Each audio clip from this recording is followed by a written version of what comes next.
Isaac Go, nanganganib na nga ba na mawala ng tuluyan dito sa Terra Firma chip?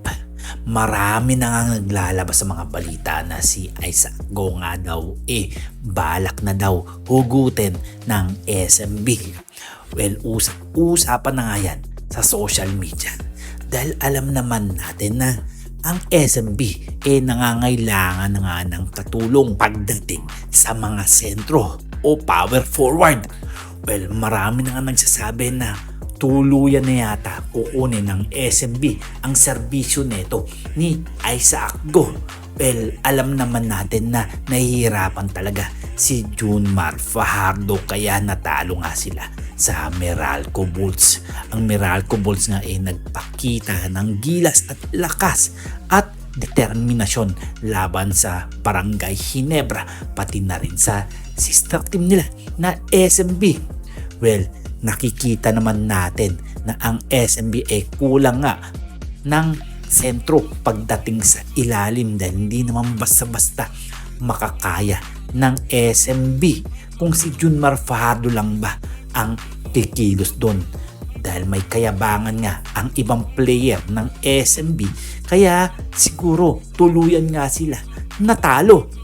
Well, kung ako ang tatanungin kakailanganin na talaga ng SMB itong si Isaac Go kung papayag ang Terra Firma chip na pwede naman i-trade dito ang kanilang mga bench player. Well, dumako naman tayo dito sa ibang koponan. Sa Terra Firma chip nga na si Stephen Holt nga daw posible nang hugutin din ng Barangay Ginebra dahil nga sa nangyari na tinalo rin sila ng Meralco Bulls. Well, nakakapagtaka lang mga pare ko dahil nga si Stephen Holt nga baguan nga lang sa Terra Firma at marami nang naglalabas sa mga balita na si Holt nga daw gustong-gusto na nga daw kunin ng Barangay Ginebra dahil nga si Jamie Malonzo hanggang sa ngayon nga talagang nasa injured pa rin at hindi basta-basta magagamit ultimo sa Gilas, Pilipinas.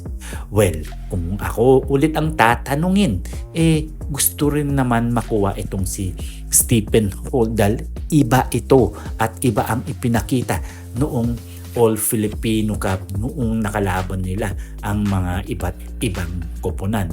Well, si Stephen Holt nga isa sa mga nagdadala ng bola sa kanilang koponan at iba ang ipinapakita.